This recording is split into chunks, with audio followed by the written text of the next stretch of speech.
making the changes that don't necessarily come easy because they're still very cognizant. They're very mental. You got to think about it, as opposed to later on, it'll become more of a habit and become natural. But initially, it's not. And so what I tell them is, listen, you've got to bombard yourself with positive books, podcasts, people. You just got to do everything you can to offset all the negative that's going to be pulling at you too, that wants to pull us back to who we were and what we used to do and how we used to behave. Because even... All right, guys, we have another episode. This is an exciting one. I hope everyone here is going to get a ton of value, which I know you will. We have the one and only Gordon Watson from Oklahoma City, Oklahoma. Gordon, welcome to our show. Thank you, guys. Appreciate you having me. I'm excited to be here. Absolutely. It's awesome to have you here. And so, Gordon, tell the audience a little bit about yourself, where you are from, and a little bit about your business. Well, I am from the wonderful state, now that we agree, wonderful state of Oklahoma. And I run a team. I've been in the real estate business for about 38 years. My office is actually in Oklahoma City. I live in a little town called Norman, which is where the University of Oklahoma is located. Nice. Got a team right now of 21 salespeople, of which 4 of them are brand new out of the gate, literally just finished training. They've got 3 weeks experience now in the business, and just having a blast. We're rocking along this year. I think we're sitting at 230 transactions for the year right now, on pace to do over 700. We did 550 last year. Wow. Just continuing to grow. It's a lot of fun. Yeah. And Gordon, you actually started your team, if I'm not mistaken. Like, in other words, you were also a coach for many, many years for another organization. And then, but you started your team that you have right now only, like, what, 5 years ago? Started it at the very, very end of 2018, really 2019 is when we got it kicked off. Yeah. And so what's that now? I guess we're in our 5th year. Yeah. Wow. I mean, yeah, that's incredible growth. Yeah. And what would you personally say, since you do take on new agents, how were you able to have such significant growth over the last 5 years?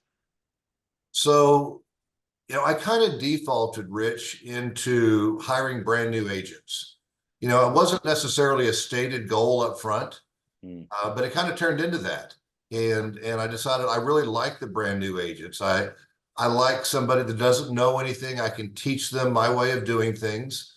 The other cool thing about it is when somebody comes, we just talked about this actually in our team meeting today. When somebody comes to work for me, they don't know how much is a lot. It's like right now, if I was to say, well, somebody sold this many houses, Dean, you'd say, oh, that's a lot, or that's not a lot, or whatever. We kind of have a standard to go off of. They didn't have any standards. They didn't know what a lot was. So right now, my team's averaging right now, brand new salespeople, averaging 3 sales a month per person. And we now have a stated goal that we're working to getting to an average of 5 sales per month per person. Wow. Yeah. And how are they right out of the gate able to do even one transaction, where I feel like most of North America struggle to do, full-time realtors struggle to do one a month? Well, what's crazy, as you guys know, I'm a huge believer in mindset. If you think you can do something, you can do it. And if you don't think you can, you can't. I also, one of the things that my team will tell you over and over again, I believe if you want something bad enough, you're going to find a way to do it. And so what I do, when I bring them in, I start them off in a program we call Masters in Training. And it's a 2-week program where I'm spending about an hour to an hour and a half per day with them. And then I give them homework to do, for the balance of the day. So it's a 10-day program, Monday through Friday for 2 weeks. And I teach them the basics of what they need to know. Now I keep them close after they graduate from Masters in Training. But at that point, I buy leads. Okay. I provide leads for them every month. Put the leads in front of them, hold them accountable. I listen to their calls. We critique our calls together. We role play, we practice. Plus I do a team meeting every day from 11 to 12 for my entire team. So we meet together in my training room for an hour a day, Monday through Friday. Wow. There's lots of training. I believe if you invest in the people up front, then it takes less time later. If you train them right up front, it takes less time later. Now, are you afraid to be able to put all this time and energy into anybody with the expectation that they could potentially decide to leave in a year or 2 years or 5 years? No, I don't live in fear. Wow, great answer. No, it's just, because if I did, then I would hold back, right? But why do I hold back? I mean, the thing, my passion is to help. I love helping other people. I love to make a difference. And I don't mean to sound arrogant. I hope I don't want to say that, but I love to make a difference in people's lives. It just makes me feel good. I mean, I'm going on 60 years old. I've been blessed with lots of wonderful experience and opportunities. I've met all sorts of incredible people like the two of you. And, and now I've said before, I feel like I could have gone to Harvard, Princeton, and Yale and not gotten the same education I've gotten through the experiences that I've had over the last 29 years I've been training realtors. So, I love the fact that I've got the knowledge that I do, that I can make a difference in people's lives.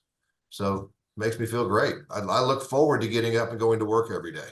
So selfishly, you like, the feeling, but yet that selfishness is not selfish, it's selfless, because you're training so many agents. I mean, not even just with, just with this, but also the coaching company that you have. And you've been coaching though agents. I mean, we're talking for 30 years, right? Well, I started in 1996. So what's that, 96. 28 years, yeah. My Lord. Wow. Okay, so we have a lot of new agents, as you are probably aware, in our phone warrior community. Yeah. And a lot of us, that are trying their best, they're trying to get going, and they're maybe not on Gordon's team or a team for that matter. Right. What are the pitfalls that agents what do they get into wrong, you think, right away, that they should try to avoid? Great question. Yeah, no, it is a great question. So I think that it's one of the things that I'm constantly working on is trying to create proper expectations. So in other words, when I'm training a new salesperson, I tell them right up front, I say, guys, listen, you are going to be out of balance for a while. Okay. You're going to have to work your butt off. I think so many people that are trying to grow their teams and their business, they overpromise and underdeliver. They create false expectations of what that agent's going to have to do. And we're all seasoned veterans in this business. And we know, listen, the learning curve in real estate is huge. There's a lot to learn, and you've got to flat out work your butt off. Now, I've created an environment within my company that is extremely supportive. Our culture here is I'm very proud of our culture. It's a very supportive and very encouraging culture. I train through encouragement. I'm not somebody who's going to come down on you and condemn you and call you names and scream at you. That's not me. I'm more a encourager, a motivator through encouragement. I do confront when needed, but it's that confrontation of, hey, I know what's best for you, and we need to talk about that. So I don't know if that answered your question. How do you get them to believe and trust you that is the best path? Because there's so many people that chatter, other realtors, let's just say friends, family, parents, right? For that. So how do you gain that trust and be like, this is the correct path? Yeah. Well, I mean, I do have the blessing of having a pretty good resume. Okay. I've done this a lot, and it can be verified online. They know that I have a coaching company. They know all the different things I do. And so it in a sense, it does give me a lot of credibility. And then the other thing is, I mean, you come on board, you join my team, and you meet some of the other teammates that maybe have been selling real estate for 2 years, and they're making $300,000 or $400,000 a year. I mean, you can't deny that. And they're working around them every day, so they see what they do. There's no tricks, there's no special advantages that somebody has over another. And so they see the potential that's there by looking at their teammates. The bigger you grow your team, the more credibility that you have. And then I also find that the team then grows more organically, because when you bring on people and invest in them and their lives get so much better, they're out tooting your horn and telling their friends and other people that are thinking about getting in the real estate business. half the people on my team right now are referrals from existing members of my team. That's an incredible testament, in my opinion, to your leadership ability. But I think we need to talk about something that's pretty important right now in this segment, because you're telling us, all the stuff we just heard, fantastic. But you realize, I feel like, knowing a little bit more about you, you led a first team. Tell us a little bit about your family, how many kids, and all that great stuff, because that to me is more incredible than anything. And share about the successes of your kids. That's amazing. Yeah, I was wondering where you were going with it. I'm like, oh yeah, first team. Yeah. What's your first team right there? Yeah. Then there's my Alzheimer's test. Oh Lord, I've forgotten it. No, so I have 7 children. And many of the people watching this will know my oldest daughter, Brienne. I mean, she's just phenomenal. I love her to death. So proud of her. She runs a branch office of my company and has started her own team as well. She had built up her own personal production to, I think her best year was 215, 220 transactions, and just really has done a phenomenal job. And then my second daughter is in the mortgage industry along with her husband. And so they help our clients with mortgages. My third daughter did not go the real estate route. She's a anesthesiologist. My fourth child is my oldest son that you guys got to meet, Brett, the life of the party, Brett. And everybody loves being around Brett. He's always having fun. And he sells for me and does a phenomenal job. He'll sell. He's crushing it. Oh yeah, he averages 25 years old, averages about 5 sales a month. I mean, lives in that wonderful Belmar community that we got to see. Has a golf membership in Belmar, owns 3 cars, lives in a big, beautiful house. Wow. I'm so proud of him. And then my 5th daughter is going to nursing school right now. She's going to be a nurse, getting married in July. My 6th child, Gavin, is an independent insurance agent, getting married on New Year's Eve this year. So I've got 2 getting married this year. Nice. And then the youngest is a sophomore in high school. So we're just close to empty nesters. After these 2 get married, we're just going to have 1 at home. And but the thing I'm so blessed by is all of my children stayed close. Either, and they're not all in the real estate industry, but they all stayed close. The furthest drive to any one of my kids is maybe 30 minutes. So we're a very close-knit family. And I just feel very fortunate that I can say that. What do you feel like you did right with your kids and your family? Oh gosh. I mean, hey, I don't want to preach here, but I mean, it's God. First of all, I got to praise the Lord for his blessings. And, I'll tell you, I get asked the question a lot, how do you raise 7 kids? And I have a standard answer. And the answer is, when you have 7 kids, you redefine big stuff and small stuff. Okay. When you have 1 child, everything is big stuff. I mean, everything they eat, every time they go to the bathroom, everything they do, everything, when you have 1 child, and which my wife, by the way, was an only child. Okay. But when you have 7 kids, you can't pay attention in that same way. Does that mean that you're not as good of a parent? No. I'll tell you something else that all of my kids would tell you is that if you said to them, what is the number 1 talk that dad gives? Okay. The number 1 talk I give is choices. Your life is a result of your choices. Make good choices. Okay. Because you have to live with the repercussions of your choices. So make good choices. And so I try to neither myself nor my wife micromanage our children. I mean, it's hard to do when you've got that many, but we're always there for them. They know that. But I try to, as opposed to being a helicopter parent, so to speak, I try to give them good advice. I try to help them to be independent thinkers. I try to teach them how to believe in themselves. I try to teach them proper business, philosophies. Because I'm not, thank the Lord, none of our children are laying on us financially. I mean, shoot, my children, every one of them that are in business now are very successful and making significant incomes on their own.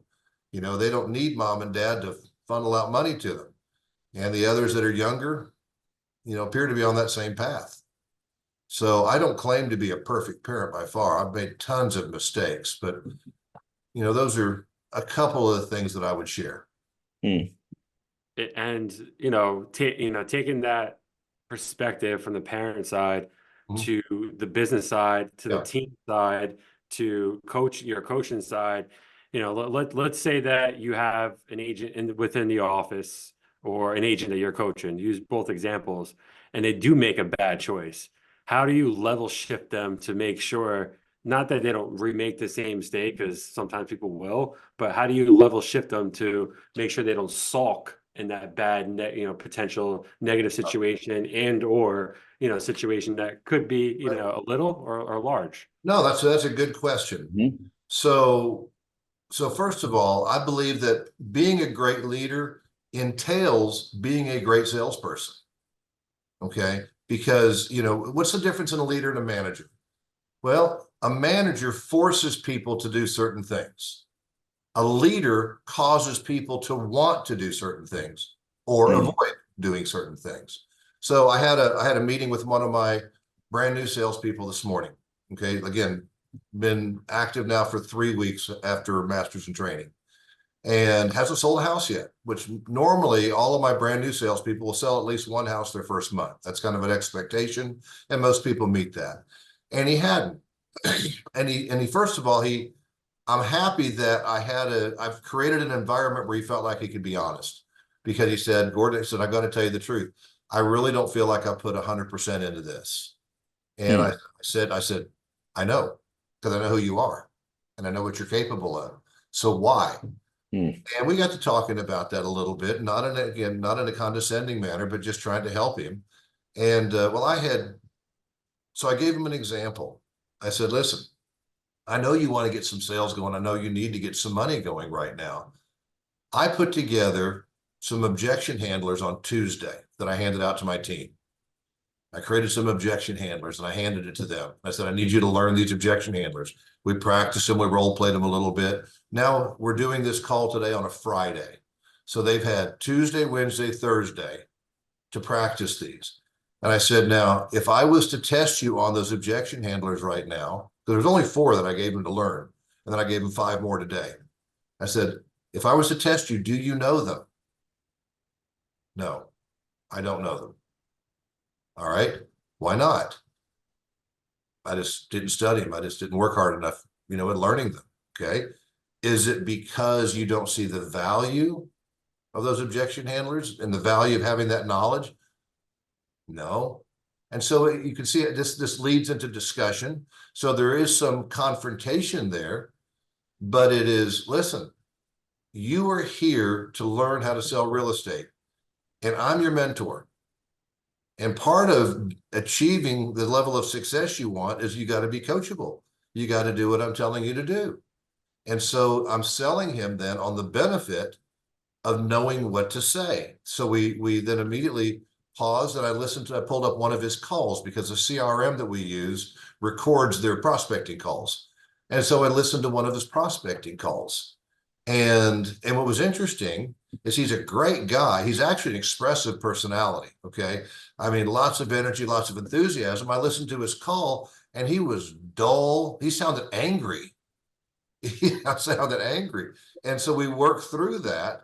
And, hopefully as a result of that, he's taken that critique and he's, working on it to get better. So, I mean, that's just part of the process of coaching and leading people. You got to be patient. You've got to be willing to allow people, you got to understand they're going to make mistakes. They're going to fail. Sometimes, the way that they learn is by not doing things right and seeing the repercussions of it, the result of their choices, right?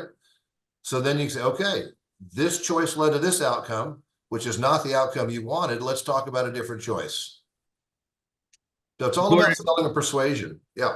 How do you build it? It seems like you build trust with your agents so quickly. What are some things that you do to do that? Besides your resume. Yeah. Besides the resume. Well, and the agents in the office, promoting you. Yeah. I mean, well, so we've gotten to be friends over the last couple of years. We've gotten to know each other. And so hopefully what I'm getting ready to say you would agree with, but I'm genuine.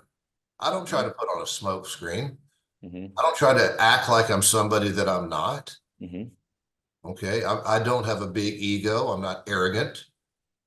I'm not look at me, look at me, look at me. No, I know that I succeed through other people. Mm. And so I think that they know that I'll give you another example. Again, I said a moment ago, I'm not trying to preach, but one of the things that I do with my company is because I'm a Christian and I own this business. And so I've made the choice in the culture that I'm going to create in this company. One of the things that I do is I do a Bible study with my team that want to attend. It's not mandatory, of course, but those that want to, I do it on Wednesdays. I have a wall full of scripture verses. Okay. And we call that our wall of faith. And I try to lead by example, try to invest time, just like kids. I look at my team members as kind of like my kids. Everybody gets attention. Everybody deserves time. Everybody wants to be helped. And so, my training is not always in a group setting. It's in an individual setting at times too, but it's not necessarily scheduled. I don't have a one-on-one session, same time, same week, same day of the week. It's as needed, but everybody deserves time, gets time, and they know that I'm genuine. And I think that's probably why they open up to me. I try to create an environment where they don't feel judged or condemned or intimidated that I'm going to fire them, as soon as they tell me something. I think that's important in being a leader. Yeah, I think that's one of your superpowers for sure. There's no doubt about that. And I think, going back to the agent that is trying to get some momentum in their business, trying to get that first sale, can you please speak about the laws of momentum? Because I love that segment. Every time you talk about it, I think every agent in the phone warrior nation is going to love this. Oh, yeah. Yeah. Well, I mean, to get to momentum, first of all, you've got to go through the first phase, which is referred to as the formulation phase. That's where you're formulating your plan. You're establishing your goals. You're deciding what is the plan that I'm going to follow to accomplish the goals that I've set. Okay, so you formulate your plan. Then you step into phase 2, which is called the concentration phase. Now, in the concentration phase, this is where you're working your plan. And it takes a minimum of 90 days to get through the concentration phase. And really, the concentration phase is broken down. And I'm giving you a very abbreviated answer, Dean, because I know we don't have unlimited time. Mm-hmm. But it's broken down into 3 segments. That first segment is without question the hardest, because this is when you're now taking on new habits, new disciplines. You're making the changes that don't necessarily come easy because they're still very cognizant. They're very mental. You got to think about it, as opposed to later on, it'll become more of a habit and become natural. But initially it's not. And so what I tell them is, listen, you've got to bombard yourself with positive books, podcasts, people. You just got to do everything you can to offset all the negative that's going to be pulling at you too, that wants to pull us back to who we were and what we used to do and how we used to behave. Because even when it wasn't getting us the results that we wanted, it was comfortable. And we want to go back to what's comfortable, because these changes are uncomfortable. And then I cap it off by telling them, listen, guys, in the first 30 days, here's the fun part that you have to look forward to. You may or may not see any tangible results. You're going to work your butt off and you're going to make all these changes, and you may not see anything yet. But if you will learn to quiet your mind, if you just stop and pay attention, you're going to feel the energy in your business. You're going to see the leads building up. You're going to see the positive things starting to accumulate. And even though it may not be in the form of a signed contract, you're going to be able to feel the positive energy. And then as you transition into the second phase, the second 30 days, then you should start to see some positive results as a result of the new activities that you took on. Here's the biggest challenge, though, in that second 30 days is when you're doing the right things, good things happen. We've sometimes heard this referred to as the law of attraction. It's like I'm doing a lot of the right things. My mindset is right. And all of a sudden good stuff happens. I get a referral or two out of nowhere. And it's not even anybody that I called. It's just like, how did that happen? But it was too much of a coincidence to call it lucky. And so when that happens, one of the things that's very important is you have to acknowledge it. Because when you're taking on these new habits and new disciplines, you need to have that feeling of success, that feeling of accomplishment.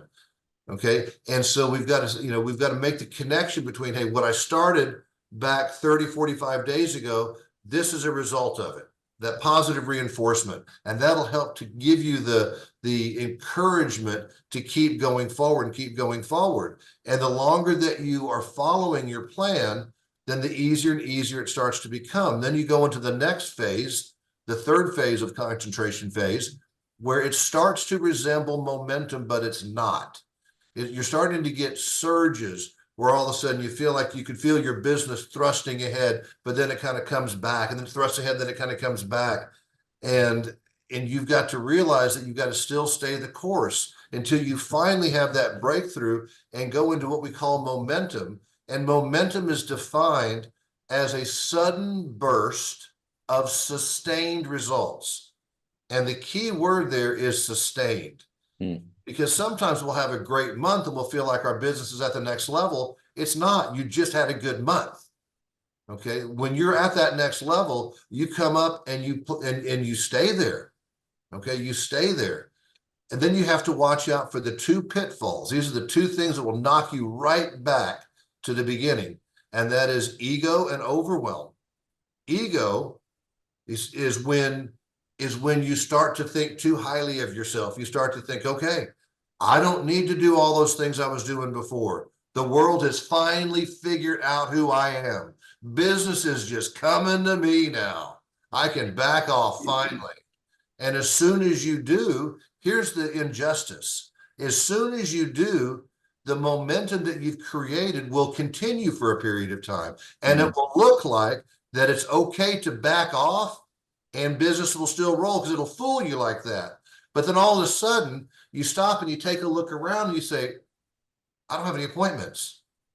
Where are my listings? Where are my sales? Oh my God, I'm in trouble. Because you got caught up in yourself, your ego. And then the second thing to pay attention to is overwhelm. And overwhelm is basically where you are creating drama in your mind because you are not used to being at that level.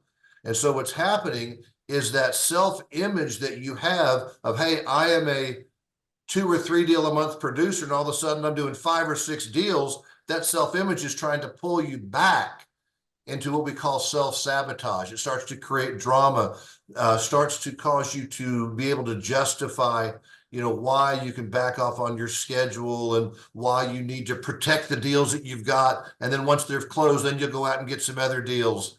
And you start to get that, I like to give an analogy here with overwhelm that everybody can relate to.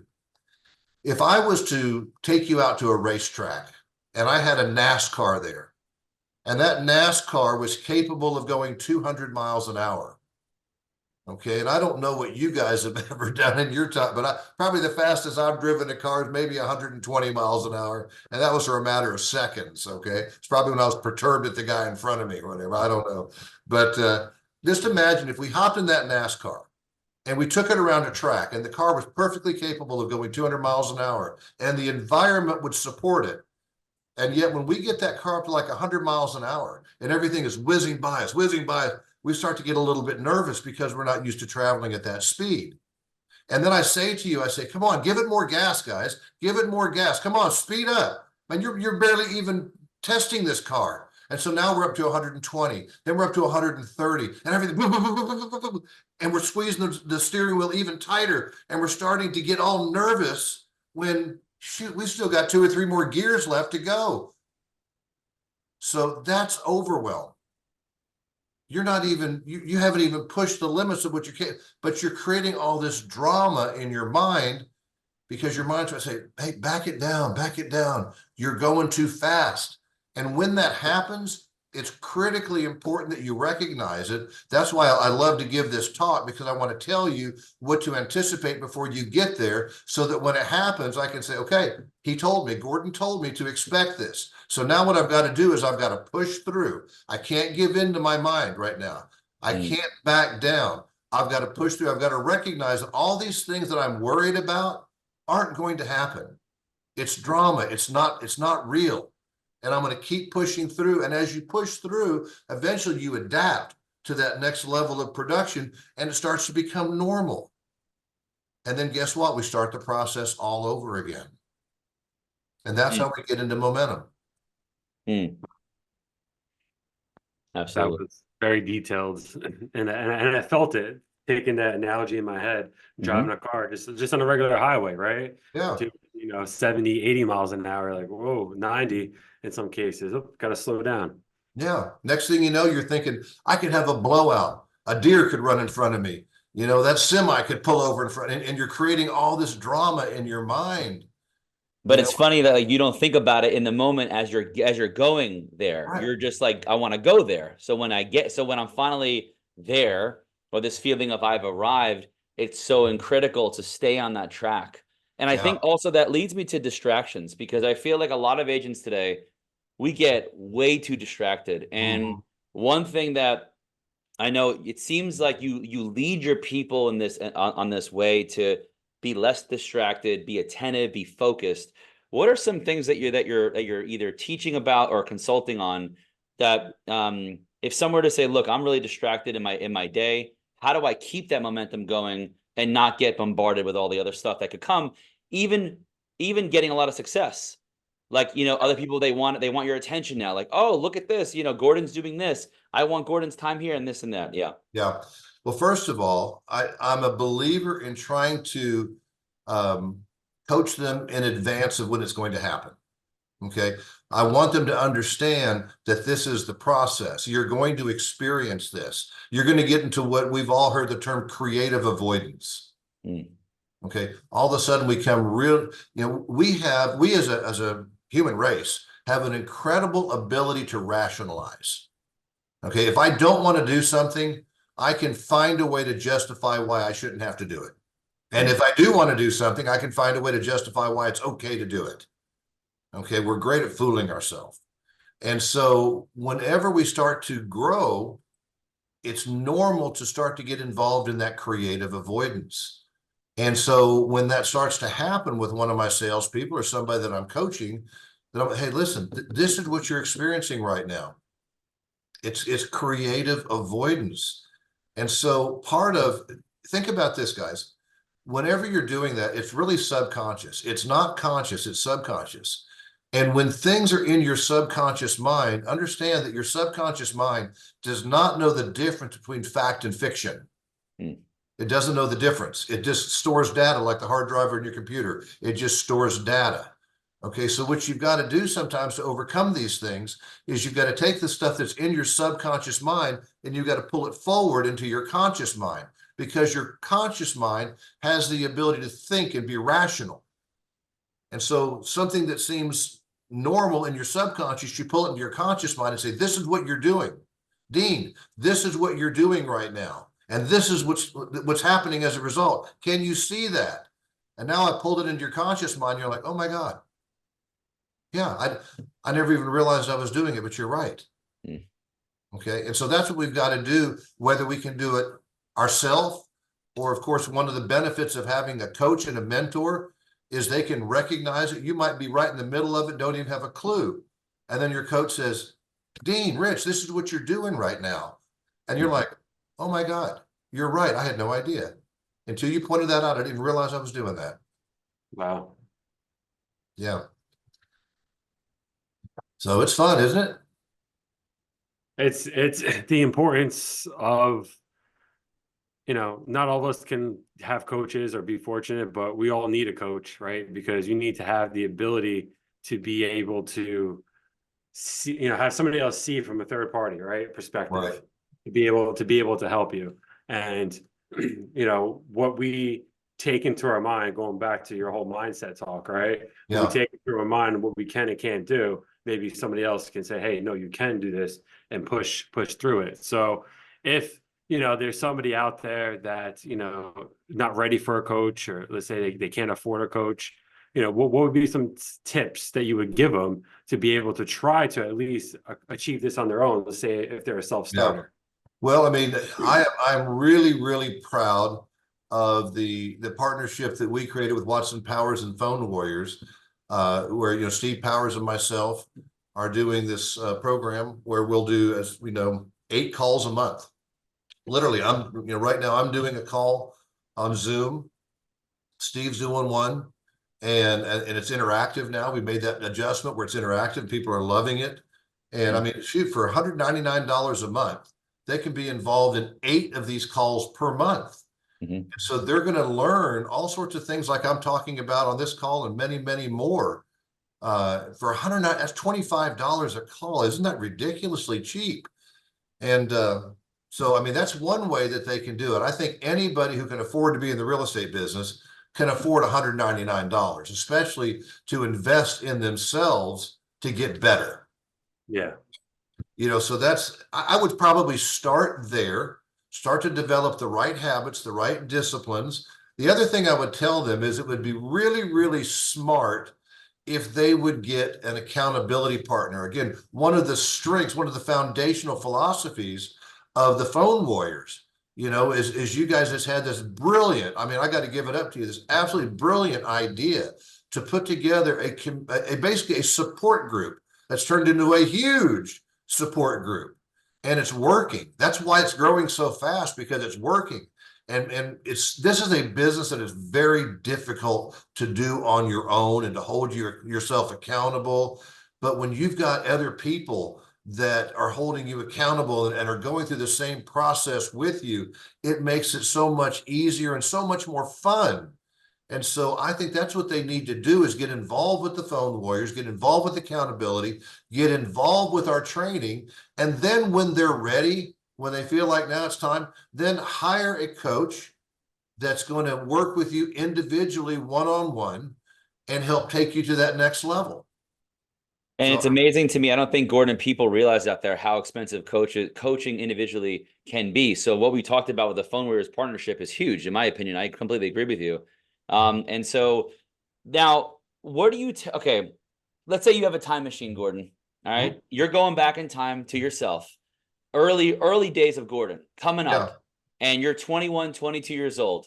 Right. I mean, obviously you have kids, around that age, so maybe it's a little bit more easier for you to do, but going back to yourself, what's the 1 to 2 things that you're telling yourself, knowing what you know now about the business, about life and everything?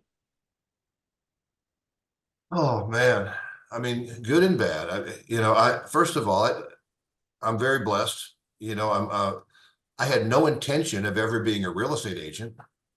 Okay. It was never a thought that I had. It just so happened that my girlfriend, who is now my wife, her father owned a real estate company.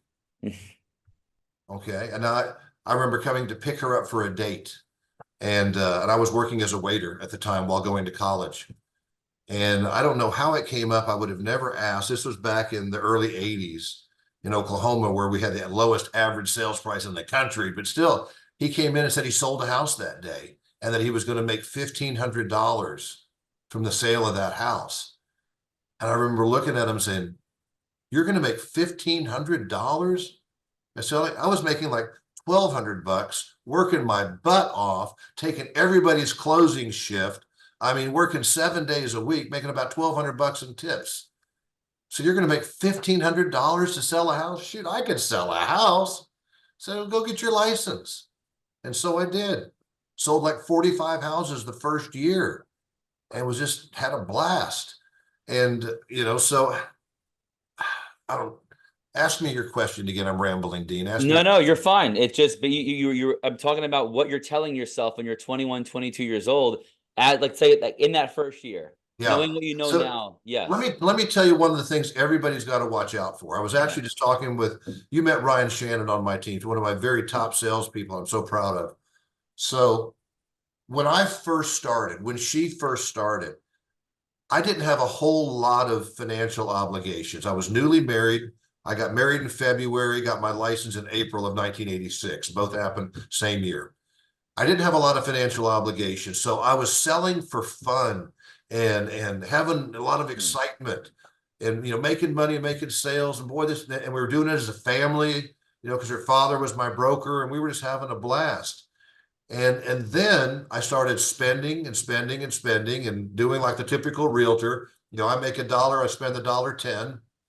Okay. And before long, my business transitioned from having fun and this being exciting to I got to pay the bills. I got to get out there and sell that next house. And it was all of a sudden pressure, pressure, pressure. And one of the things that I believe we all have to do is we have to try to find a way to keep the business fun. Because when we are having fun, when we're feeling good, we perform well. When we put ourselves in a position where all of a sudden it's no longer fun, it's like, oh my gosh, if I don't go out there and sell 10 houses this month, I'm in big trouble. Yeah. We got to think about the decisions we're making financially, and how we're going about setting up our business. So if I could go back to being, I started when I was 20 years old, Dean.